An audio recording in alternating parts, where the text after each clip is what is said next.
True wealth isn't just what you earn. It's the life you live and the legacy you leave.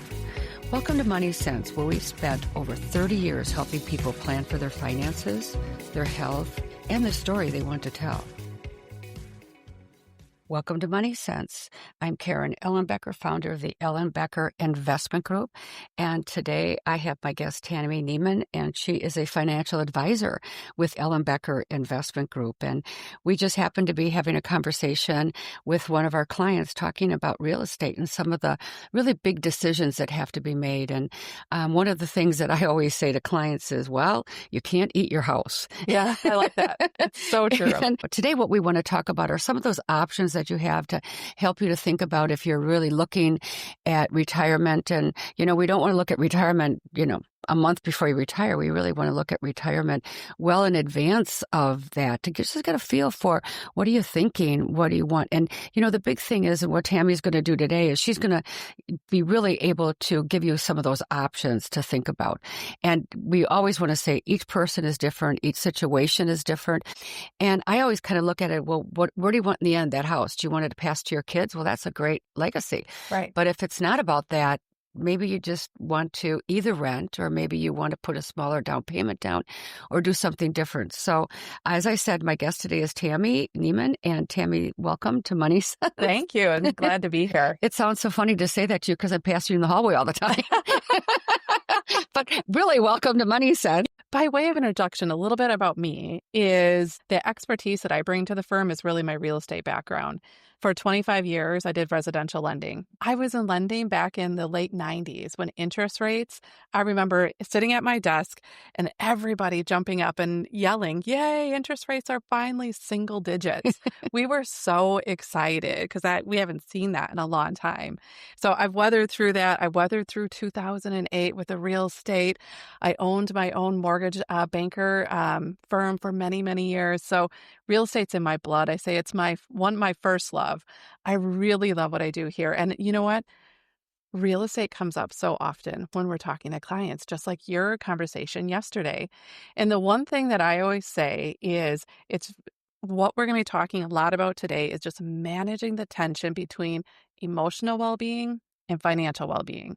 And so much of real estate is about emotion, yet it's a financial decision. And we're taught not to make financial decisions based off emotions. So where do we go with these decisions? It's never black and white. There's never two people that, have the same answer. Just like one of your clients there. Am I going to leave the house for legacy for my children? Am I going to rent it out? So there's so many options when it comes to real estate. And we really got to navigate through it well. And of course, you have the clients that say, I want to die in my house. Yes, aging in place. Aging in place. Yeah, it's a real thing. And then we need to make sure that our current home fits that. Like, are we able to age in home? Do we have wider hallways? Do we have roll-in showers? Do we have single level homes? Will it support me as I age? And on the emotional side of it, will it take me out of the system of people and being relationship oriented? Because a lot of times people get so secluded in their house, especially when a spouse passes. And Yes. then we're looking at retirement communities or some other sort of an option. So where should we start? Maybe people who are just thinking about real estate and maybe purchasing a house for a first time? Yeah. So for purchasing a home for the first time is a event that every one of us can remember. Do you remember the first house you purchased? I surely do. I do too. I was 22 years old and I sat there with the keys to my duplex. And I sat there in the middle of my living room and I had these keys and I'm looking around these empty walls and I'm like, what did I do? And for an entire year, I got to tell you, I was a little nervous. Like, did I bite off more than I can chew? But after I got through that first year, it was the most rewarding process. So for my first time home buyers out there, I'm always just jump in. You know what? It's never going to feel perfect. You're never going to feel like I'm perfectly ready for this, but just jumping in and starting that process. I think the accumulation of wealth that comes with real estate is definitely going to be a really good enhancement to any other portfolio that you do. So as it relates to first-time home buyers, my first advice is just do it. You're never going to feel perfectly ready. And so now if we look at retirement, and buying another house, what are some of the things people need to think about there? Because jumping in, they've already jumped in at one point. So true. And it's different now. What we wanted when we were, like you were 22 years old, there are some different things to consider when you're thinking about retiring. Yeah. And, I often think about where people choose to live. I myself made a big mistake, Tammy. I decided that I wanted to move to Florida, retire to Florida. And so I did buy something in Florida. And the truth of it is I'm not happy because everyone there is retired and I'm not retired. Yeah. Now I'm old enough to be retired, Yeah. but it's golf and play cards.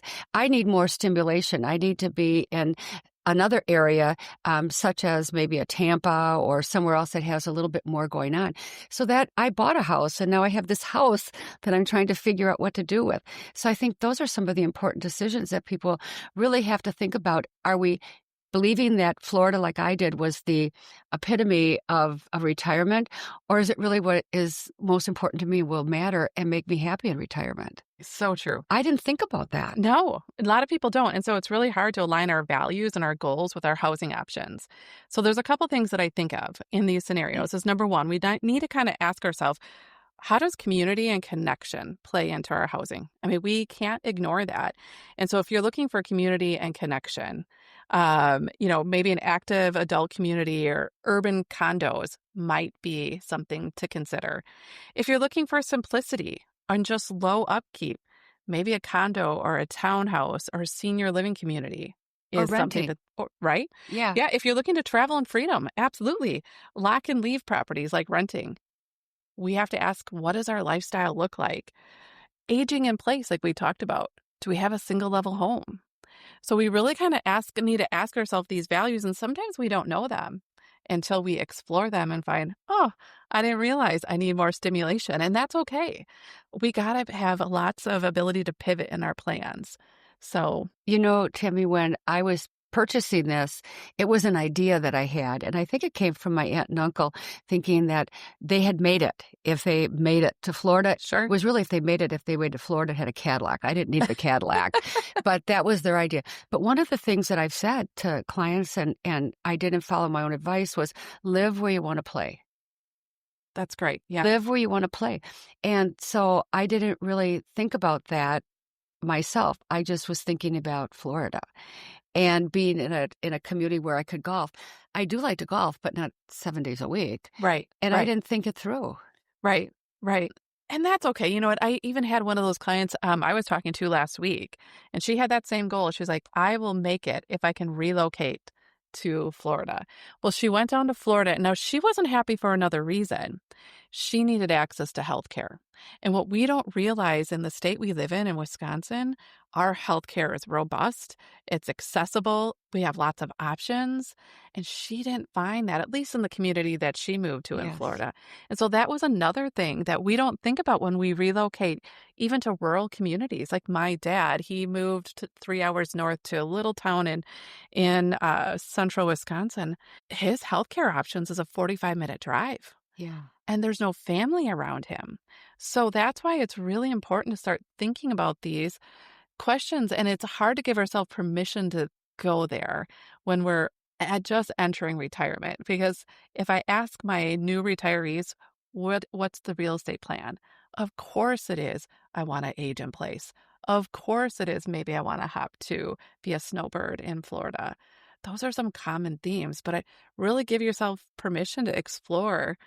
How will that look if I move to central Wisconsin? I don't have friends. How does it look if I move to Florida? Or if you move to be by your children or grandchildren. Right. That's always a big draw. Yes. Yes. And I can understand that as a mom that is a newly empty nester. My kiddos just moved out in September. And so I can understand the draw of wanting to move close to them. But will they have, what are my expectations? Yeah.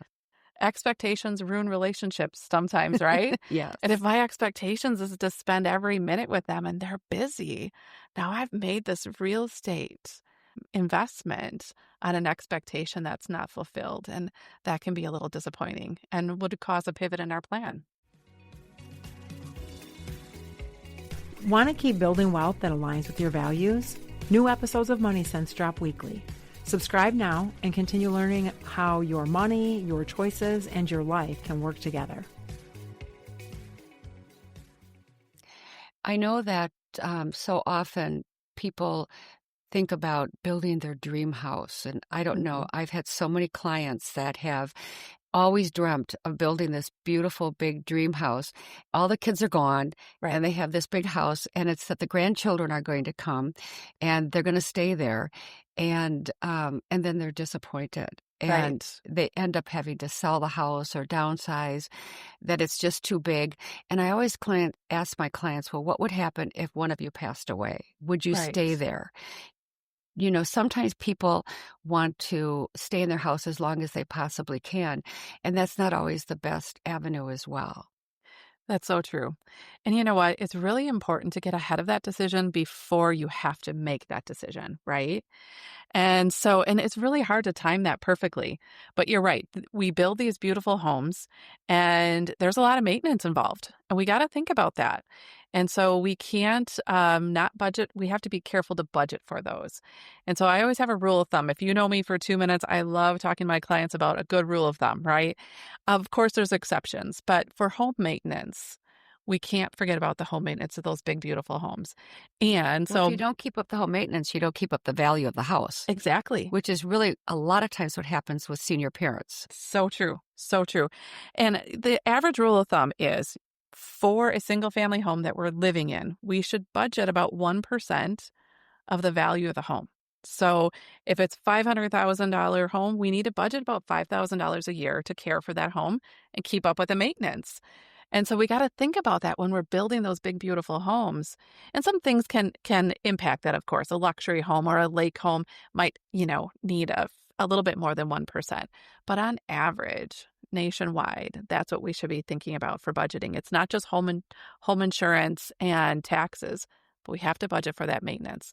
And when we get older, we can do less and less on our own. We might want to hire out some of that. So we got to be very mindful of that.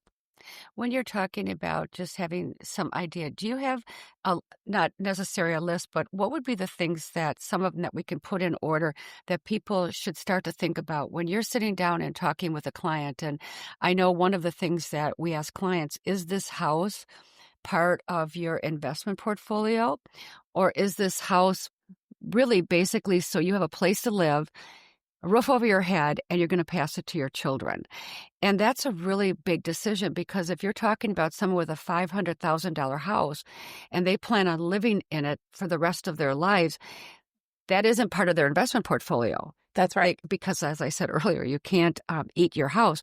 But if somebody says to me, well, no, I don't need to live in here. I don't know what I want to do, but I know that I don't want to live here because the yard is too big. There's too much things that we have to do. It's a 2-story. Eventually, maybe when I'm 65 or when I retire, I'm going to sell this and do something else. That means that 500,000 could actually be part of their portfolio for Right. spending. Correct. So it's really, really important when we sit down, we need to identify some specific goals.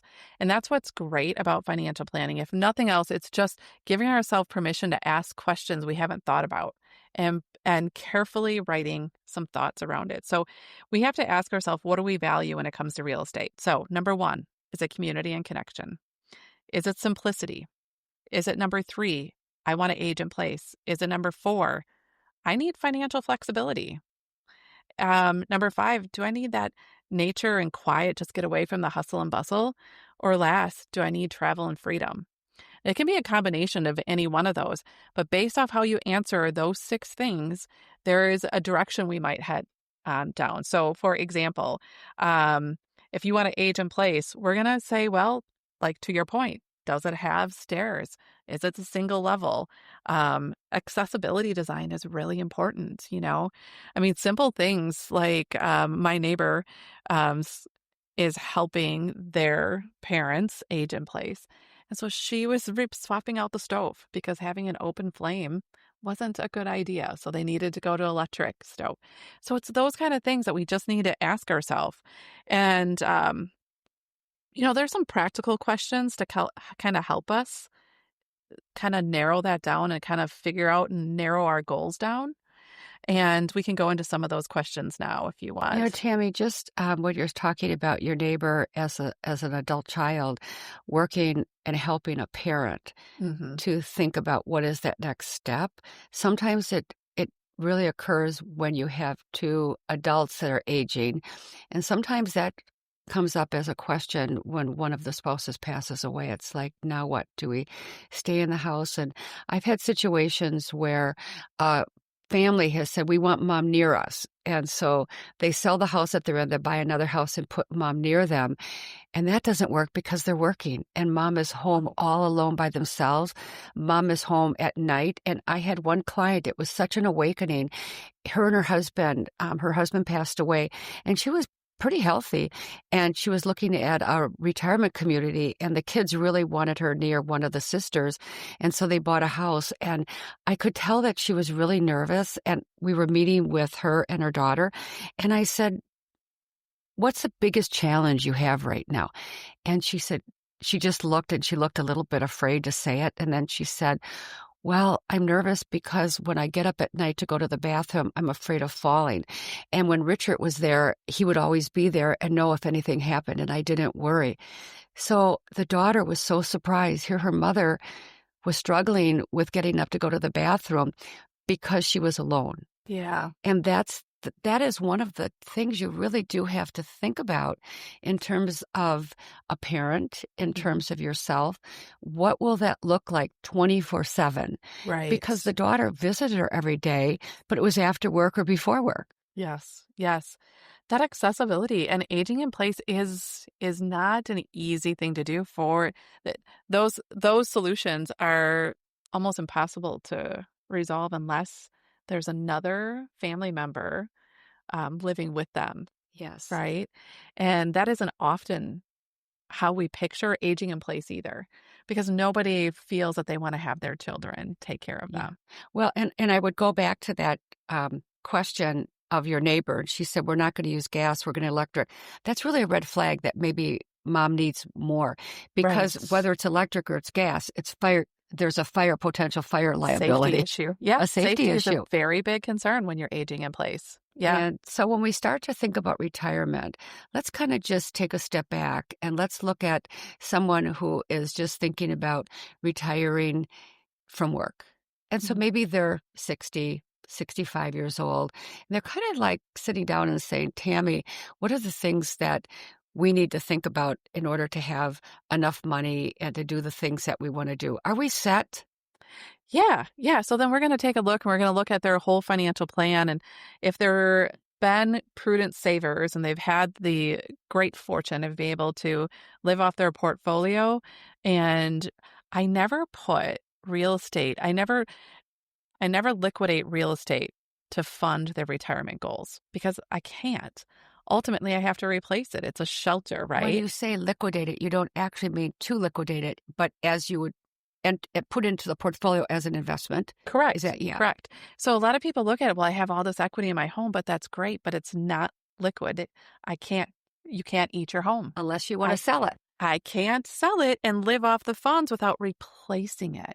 So we really got to think about that. If that is where the majority of our wealth is, that can be a little dangerous. And we have run into a couple of clients where, it's great. They landed with no debt, but they have very little savings, but they have a free and clear home. So sometimes we have to go to other avenues, such as tapping into the home equity. Sometimes we've had to introduce a reverse mortgage. And those are tools that we can use in our toolbox to give some portfolio longevity, keep them in place and kind of treading water for longer, but they come with their own set of pros and cons, if you will. But those are tools we can look at. So here would be a scenario that we could look at. A couple is retiring, they've saved, they've had kids, they put through college, kids are gone, and they're going, yay, we're free to do the things that we want to do. I'm past 59 and a half, so I can tap into my IRA. Yep. So they have saved quite a bit of money in their IRAs. Let's just say they have $1 million in between the two of them. And they have Social Security and they have a little bit of cash. And they're wondering what's going to be the impact of taxes. And so one of the things and they have a house that's paid for, Mm-hmm. maybe has $600,000 is paid for. And they say, well, I want to stay in my house until I can't stay in the house anymore. But the only cash that they have is really in the house. They never really saved outside of it because they put the kids through college. Right. They did all those other things and a house and paid off their house. So now they have a paid off house and they have a huge IRA. And guess what? A huge tax implication. So true. Yeah. And all of a sudden, but we're saying, well, you have $1 million, but you can only take this much out because if you take out more, you're in a higher tax bracket. The more you take, the more you pay. Right. And so what are the things that our listeners can do in advance of retirement so that they don't find themselves in that predicament of having all their cash and all their money in a house and all their money in an IRA, and they have to supplement their Social Security with extra dollars. And the more they take out of the IRA, the more tax they pay. Right. Well, there's a couple different strategies they can do. But as it relates to real estate, of course, leading up to retirement, so many clients right now have these mortgage interest rates that are in the twos. So I'm going to tell you another rule of thumb, my second rule of thumb on the show so far: never ever pay off a mortgage with an interest rate in the twos. We're going to make more most likely in the market, right? Based off of history, it makes a lot of sense. Just keep that mortgage there and plug all the money you can into retirement. But I thought they'll say to you, but my mom always told my dad, pay off my house, always have a paid up house. And that was old advice. When interest rates were in the 13 to 15%, that made more sense because you couldn't make 13 to 15% in the market. Now we can make, we have to be really careful. Past performance doesn't equal future performance, but based off of history, we usually can make a lot more than 2.5% in the market. So that is what I say. That kind of advice, it kind of went out of fashion. Let's just say, we don't wear the same things we wore in the 80s. That would be ridiculous. Why would we take? It's like having as many bonds in your portfolio as your age. Yes. I mean, I'm 76. Could you imagine 76% of my portfolio in bonds? Old advice. That's why it's really important to take a peek at this and get new perspective, new advice. Because what our parents did, and our parents, they didn't even have a 401k. 401ks weren't even a thing into the 70s. So if we're taking, and the Roth IRA, well, that wasn't around until the 90s. So if we're taking advice from a generation that doesn't even have our current tools, we got to be aware that it is maybe outdated. It's time to get a refresh on that. So going back to your scenario, if they can invest in a Roth IRA. Secondly, don't put more money into paying off a mortgage that currently has a low interest rate. If you just do those two things, that's going to improve that client perspective and example you gave previously. And I think making a goal that if you come and sit and talk to Tammy if you got 10 years to your retirement or more, because what she can help you do is to decide how much money you want to get. So it might be that you want to save $25 or $50 or $100,000 before you retire, so you've got that cash. Also, I would say home equity line of credit. Because at least if you know that you're going to take out, you've got so much coming in from Social Security, you know that you need X amount of dollars to live, we can tell you where your tax bracket's going to be. But if you take more out of that IRA, your tax bracket might go up. And at least if you have the home equity line of credit, you can take it out of there and maybe pay it back the following year. Because the more you take, the more you pay. And Tammy, I've been in this business now for almost 40-some years. And when I started, literally my boss would say, get as much as you can in tax deferred investments. And at that point, it was annuities and it was IRAs and 401ks and different things like that, because nobody wants to pay taxes. But we never could have imagined that people could accumulate so much money in tax deferred, which is great. But do you want to give Uncle Sam 25% of every dollar that you take out? Right. That's what you've got to start planning for when it comes to your real estate, when it starts coming to how you're going to spend your money and where are you going to take those dollars from. Right. And to your point, for every $1,000 you take out of a IRA, if you're in that 22% tax bracket, you got to take out, $1,000 plus 22%. to cover that. Where if you're borrowing $1,000 from a home equity line of credit, it's going to cost you that plus maybe 4 to 8% interest. So you're still ahead with the freedom and flexibility to pay it back. So reverse mortgages, let's talk about it since we're in this segment. Yeah. I Reverse mortgages isn't something you plan for. That isn't something we're saying that's our goal. We definitely want a reverse mortgage. I feel reverse mortgages are great for the scenario you might have mentioned, free and clear home, but I don't have a lot in assets because I've put all my kids through school, didn't have a lot of extra, but I really valued paying off my mortgage, and now I'm here cash poor, but equity rich. So those are the good scenarios for a reverse mortgage. And the one myth that I think reverse mortgages get a bad rap is that you don't keep the title to your home. You do. You absolutely do. Reverse mortgages are underwritten by FHA, Federal Housing Administration. So it's a government entity, a sponsored entity, and it has a pretty decent interest rate.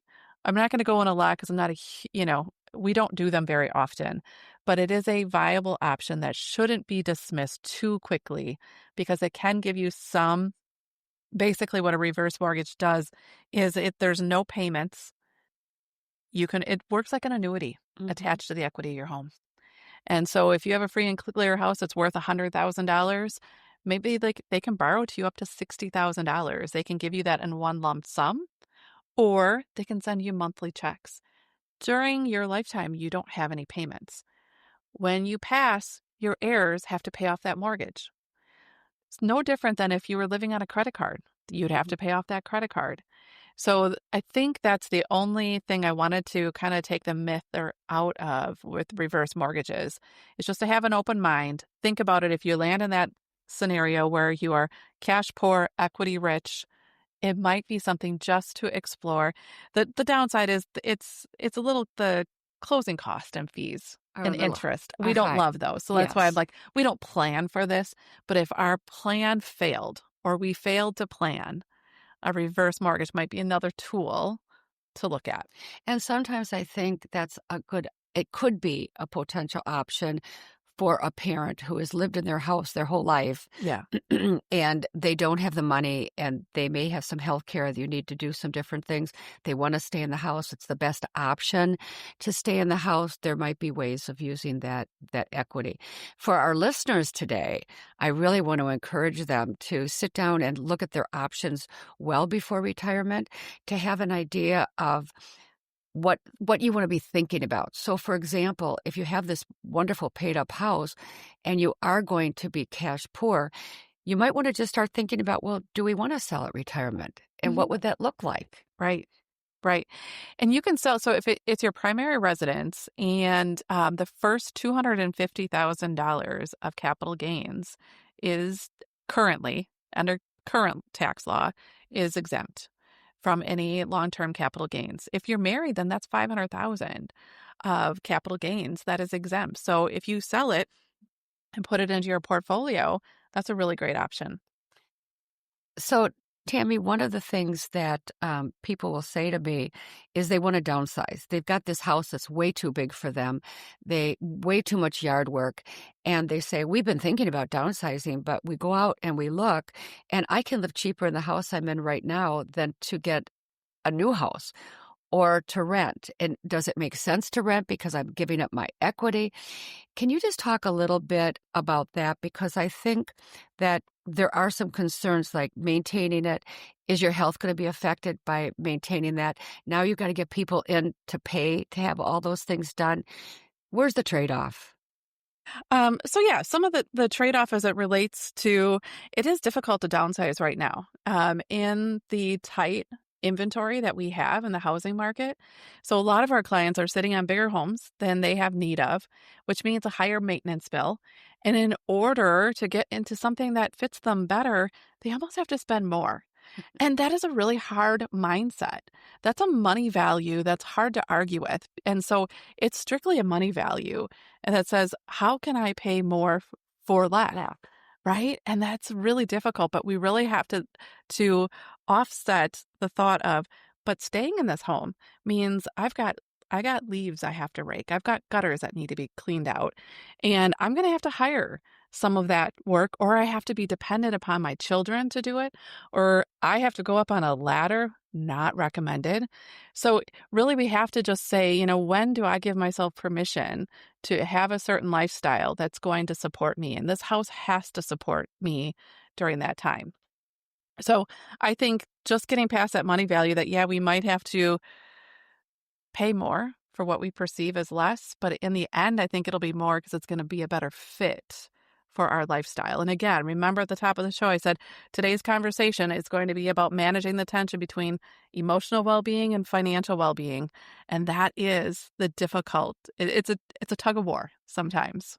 And I can say that I had my large home and I downsized. And the first time I downsized, downsized into a much smaller place than I was really comfortable in.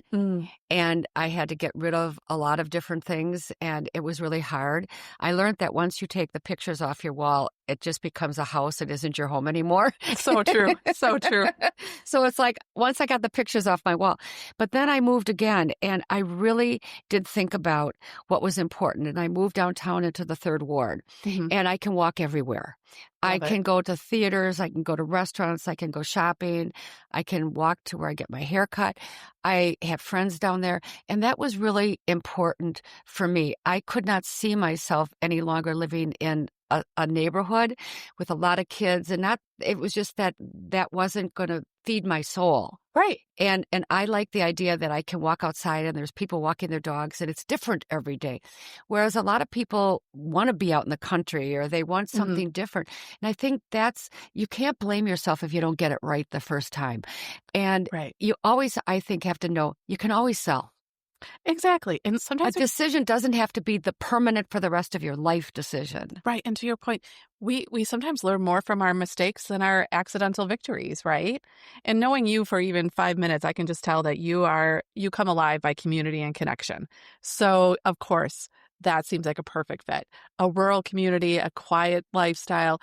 We know that's not Karen. And so sometimes we just got to be, and what we used to know ourselves as changes as we get older. And that's okay. Maybe that rural community and that subdivision was perfect when we're raising kids. We got to give ourselves permission. Is that what I need now? Right.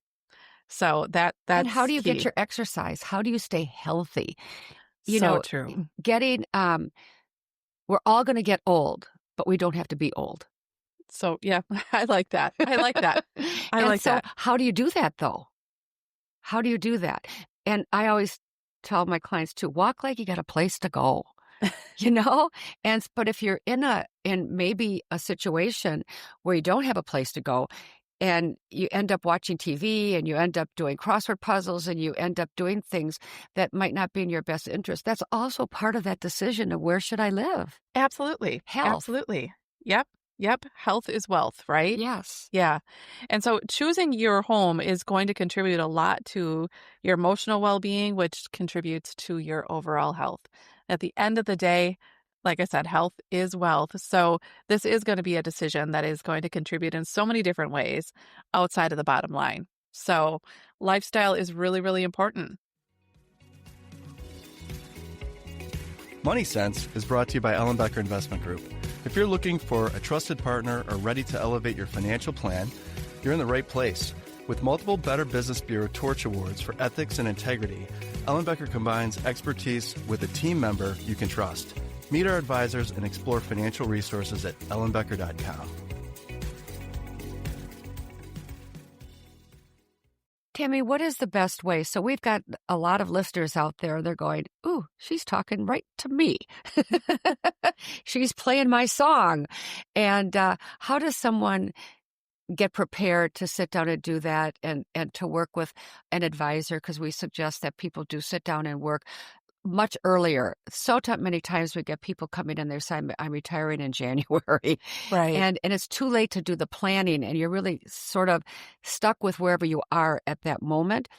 But what would you tell people?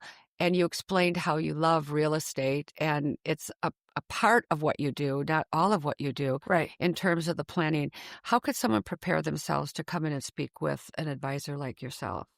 Well, there's two mindsets I think we need to get over that I feel that it's conversations I have on a weekly basis. Number one, everybody says, once I understand a little bit more about investments, I'll go talk to somebody about investments. That rarely happens, right? That's why, I mean, the investment world is big, it's broad, and if it doesn't interest you, I mean, getting somewhat familiar is great, but if we're putting it off because you just don't feel like you know enough, that is one of the chief constraints I see behind clients who have put it off.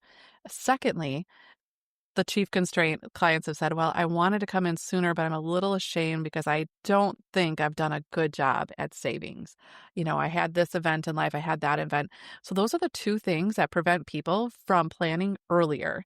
And so I would just say, if you feel that's you, if you feel like I don't know enough or I haven't done enough, I would just say, just change your mind and schedule the appointment, because you're like 99% of every client that sits down in my new client meetings. The first question I ask is, what made you set the appointment? And then they're so happy that they've got here. They're like, we've been thinking about doing this for years. I'm finally glad we made the call. So I think just identifying those two mindsets will put you behind years and years of planning. Do it now. And sometimes it's hard for two people to get on the same page. They have a different idea of what retirement looks like. And, my grandfather, when he retired, he sat on the front porch and he sat in a rocking chair and he looked forward to Saturdays to watching the Hulk, the wrestling. I mean, that was his retirement. And my other grandfather, when he retired, it was about not working and going fishing all the time. Either one of those don't fit into me, but that's what I was brought up with. And my own father, when he retired, he was done working and he did a lot of carpentry and making things for all of us. That also doesn't fit in. So where do we get our vision for what retirement is? And Julie has said to me, and I laugh about it, she'll say, Mom, you're a failure at retirement. And I go, in the sense that most people think about retirement. Yeah. But for me, it's an absolutely success because I'm doing things that I love. I'm involved in philanthropy. I've got friends. I'm going all the time. That's my style. Each one of us has a different idea of what retirement is. And sometimes working with a financial advisor, working with you, you help bring two people together so they each get what they're hoping for out of retirement. Yeah, I always say nothing kills vision like two visions.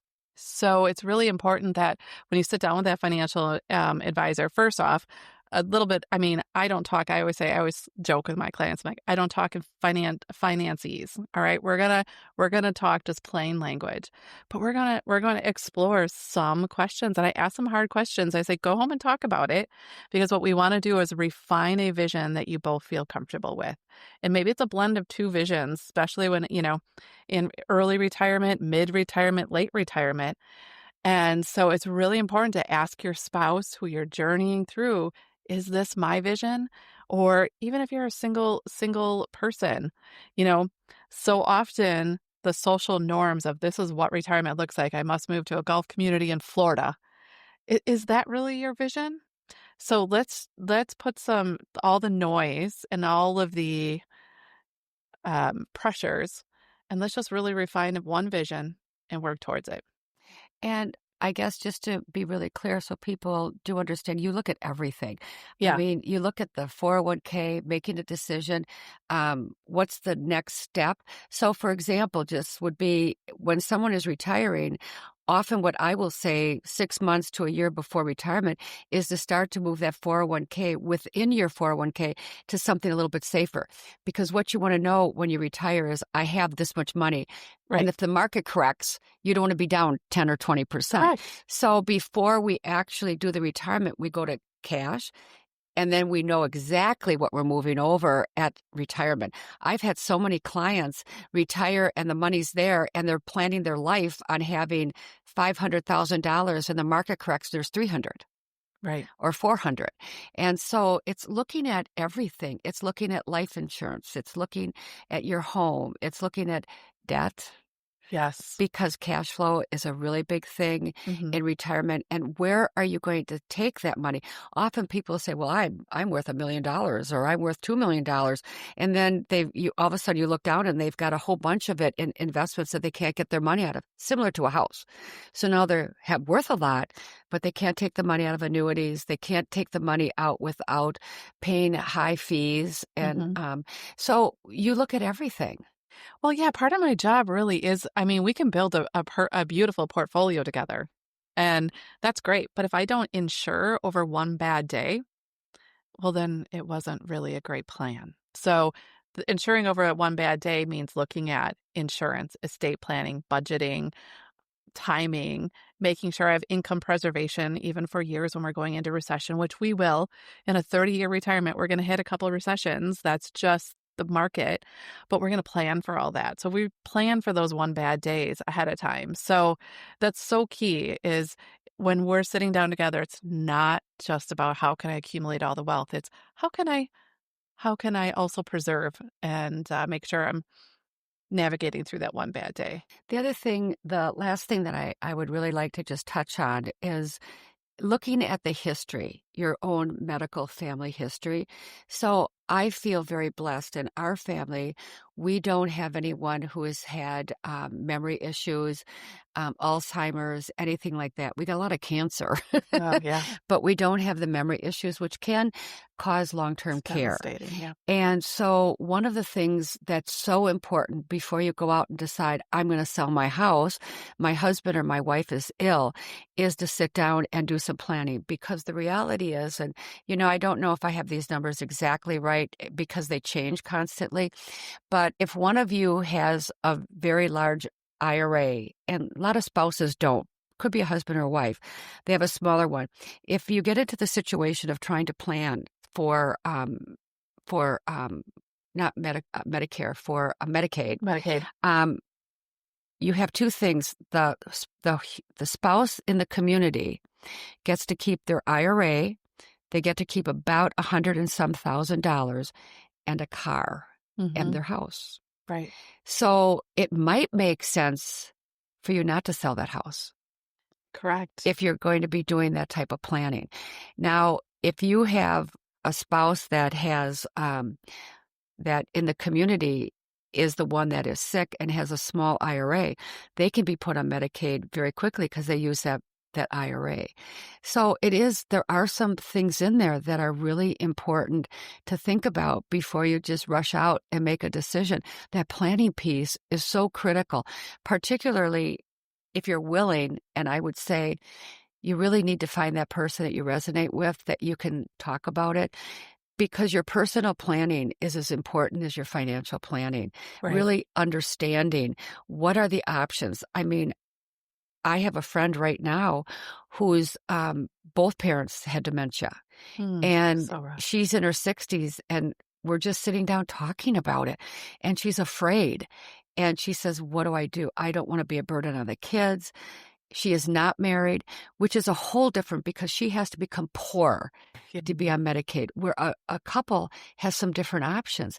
So I would just encourage our listeners that if you're planning on retirement, if you're thinking about retirement, sit down, talk to Tammy, talk to someone that can help you sort through all of your options. And then once you have the options in place, then you can start really planning on a deeper level.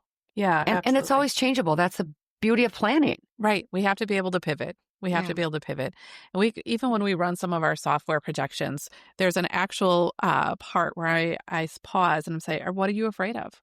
And what's your biggest fear? And so, I mean, that doesn't seem very financial, but that's really important. Let's solve for that. Let's kind of test and stress the portfolio to solve for your biggest fear.